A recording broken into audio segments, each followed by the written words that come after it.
ఆంధ్ర రాజకీయం నిదానంగా తెలుగుదేశం పార్టీ తన గ్రిప్లోకి తెచ్చుకుంటోంది.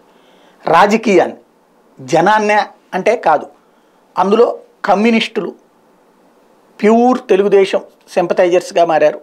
Number 1 CPI.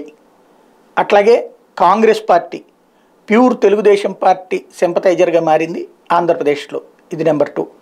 భారతీయ జనతా పార్టీ 90% తెలుగుదేశం సపోర్టింగ్గా మారింది ఇప్పటికీ.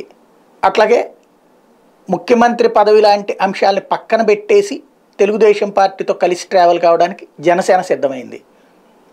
భారతీయ జనతా పార్టీ ఒకవేళ రాకపోతే తాము రావడానికి సిపిఎం సిద్ధంగా. టోటల్గా చూస్తే వైసీపీ వర్సెస్ తెలుగుదేశం కూటమికి రంగం సిద్ధం చేసుకుని తెలుగుదేశం దానికి అనుగుణమైనటువంటి విధమైన గ్రిప్పుని సంపాదించగలిగింది. అదే చంద్రబాబు నాయుడు చాణక్యం. బాబుకి ఇంతకాలం నుంచి ఏళ్ల తరబడి ఉన్నటువంటి అనుభవానికి నజరానా.